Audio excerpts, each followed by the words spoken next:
Welcome back, everybody. You know we love to do these deep dives, and today we're tackling personal growth.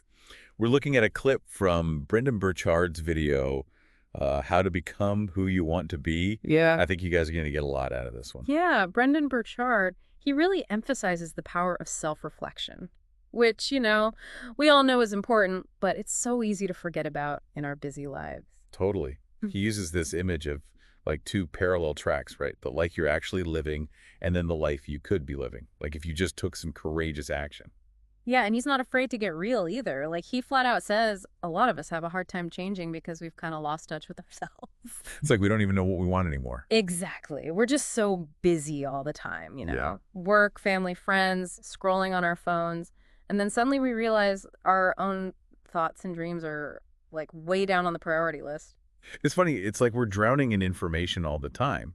Like we know how to take it in, but we don't know how to actually like connect with what matters to us. And Burchard, he says that to really change, we need to rediscover that connection to, our true selves, like who we really are. It's not about adding more stuff to your to-do list, but about carving out space just to think. Okay, that makes sense, but where do we even start?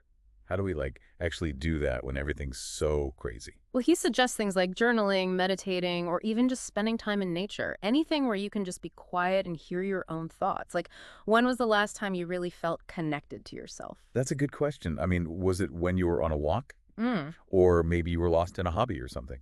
Or maybe it was when you were actually feeling lost and you had to like look inside for answers. exactly. And those quiet moments can be so powerful. And there's like a ton of research that backs this up. Studies show that journaling and mindfulness, they can actually help you be more self-aware, and it's good for your mental health.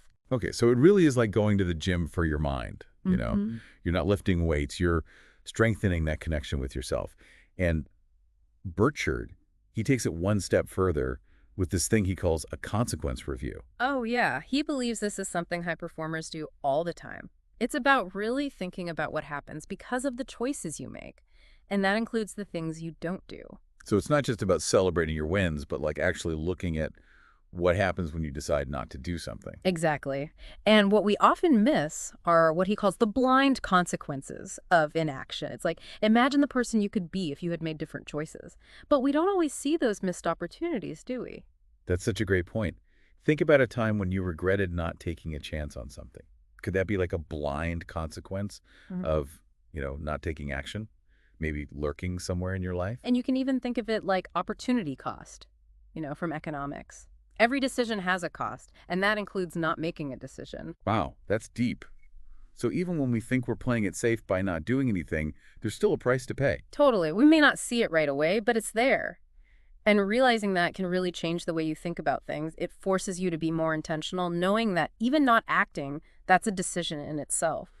Okay, so we talked about connecting with ourselves and thinking about the consequences of our choices or non-choices, as the case may be. And then Burchard brings up courage and how it's the key to, unlocking personal growth. So is he saying that courage is what we need to actually make things happen? Yeah, he sees courage as like the fuel, the thing that turns your thoughts and ideas into action. He's all about taking consistent, like assertive steps toward your goals, but he gets that taking those first steps can be really scary. Yeah, it's easy to say, just take a leap of faith, but it's hard to actually do it. So how do we like bridge that gap between knowing what to do and then actually doing it? Where do we even begin? He suggests starting small. Don't overthink it. Just show up. Take that first step, even if it's tiny. And as you do that, you gradually build up your courage. Like his stacking weeks idea, right? Yes! You take one courageous action every week for a whole year.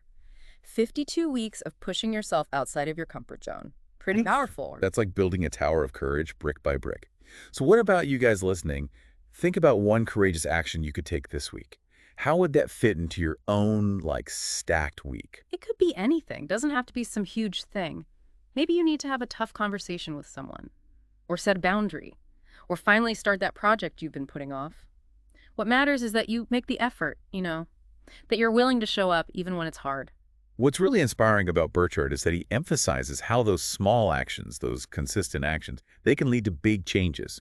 It's not about overnight success, it's about showing up every day.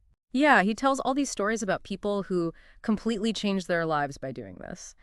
It's a good reminder that even the smallest things, if you do them consistently, they can have a big impact. It's like that saying, a journey of 1,000 miles begins with a single step. But in this case, that journey, it's fueled by courage. And speaking of courage, Burchard goes even deeper in the next part of his video. So we'll unpack that and more in part 2 of our deep dive. It really is amazing, like, how those small actions can really add up over time, you know?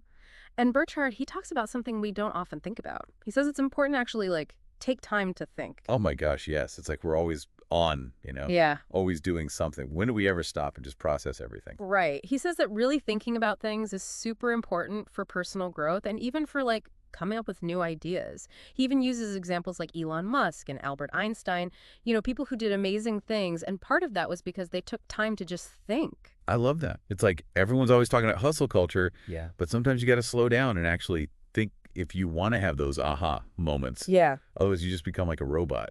Totally. Burchard says it's important to, like, set aside time for quiet reflection, time to really think about things, to connect the dots and get some clarity. That's so true. And it's not just for like philosophers or whatever. I mean, he says that a lot of successful CEOs and entrepreneurs actually schedule thinking time into their days. Like it's an actual meeting with themselves. Yeah, like block it off on your calendar. It's the most important meeting of the day, right? Ah, that's so true. So, okay, listeners, where would you fit in some thinking time? Maybe a walk in the morning Yeah. or a quiet lunch break, or even just a few minutes before bed to just think about things. How can you make time for that? Okay, so we've been talking about connecting with ourselves, right? Well, now Burchard brings up this other idea, connecting beyond yourself. So we've been talking about going inward. Now he's saying we need to go outward. What does that even mean? It means cultivating relationships with other people, with nature, even with, like, a cause you believe in, something bigger than yourself. It's about looking beyond just your own needs. So like finding a purpose outside of yourself, finding a sense of belonging. Exactly. And Burchard says both types of connection are important, connecting with yourself and connecting with things beyond yourself. He says they're both essential for clarity. And clarity, he says, is like the foundation of personal growth. So he's saying to really grow, you need both. It's like looking at a map. Yeah. You need the bird's eye view and you also need the street level view. Exactly. And this goes back to his high performance habits, where he says seeking clarity is like the most important habit to have. Doesn't matter what you're trying to achieve, you got to have clarity first. It's true. If you don't have clarity, it's like you're sailing without a compass. You might be moving, but you don't know where you're going. And to illustrate this even more, Burchard talks about character idealization. Character idealization. Okay, that's a new one. What's that all about? It's basically about envisioning the person you want to become, like defining your values, your goals, what you want to achieve, even like what your ideal daily routine would be. So it's like creating this mental picture of your best self, like a roadmap for the life you want to create. Exactly. And Burchard says if you like regularly connect with this ideal version of yourself, you're more likely to make choices that help you get there. I love that. It's like you have your own personal North Star to guide you.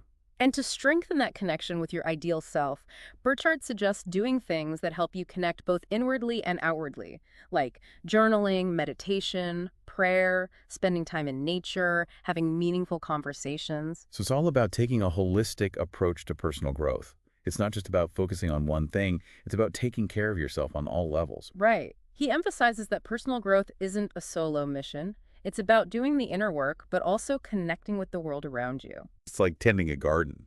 Right. You need good soil, the right seeds, sunlight, and water. It's the same with personal growth.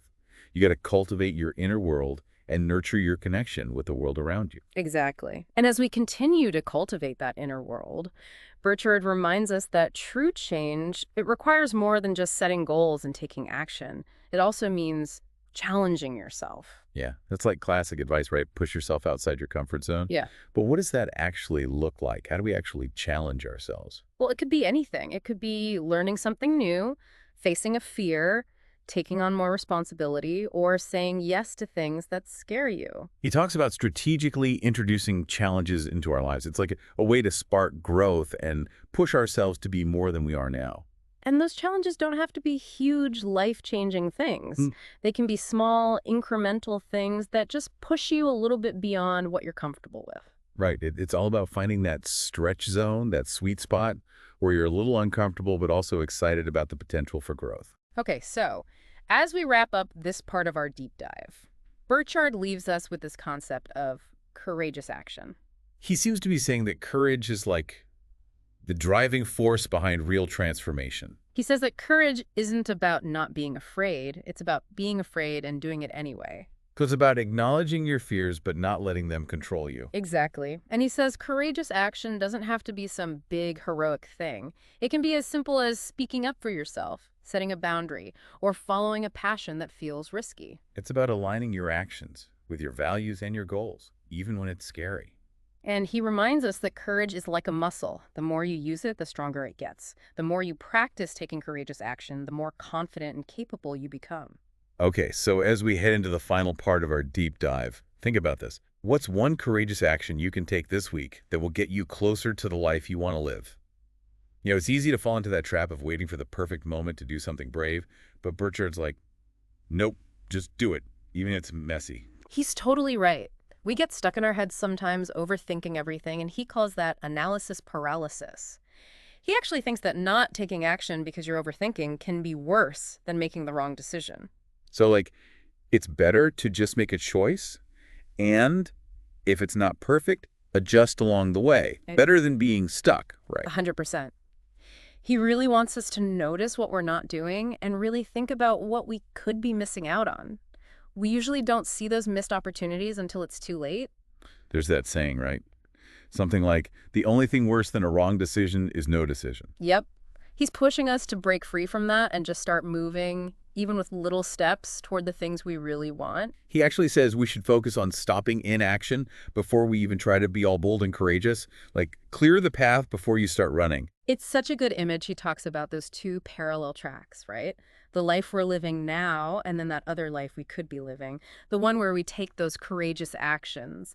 And it's what's on that other track, the one we don't see, that's full of those blind consequences. It's kind of scary to think about, there's this other version of ourselves out there that we might not even know about, all because we haven't done what we need to do to make it real. It's like this untapped potential inside each of us just waiting to come out. And Burchard's saying the way to unleash it is through courageous action. He's so clear about that. He says courage is the base, the foundation for all the other good stuff. It's what pushes us to really become who we're meant to be. And what I love is how he reminds us that courage isn't about having no fear. It's about feeling that fear and going for it anyway. It's about making choices that reflect what you believe in, even when it's tough.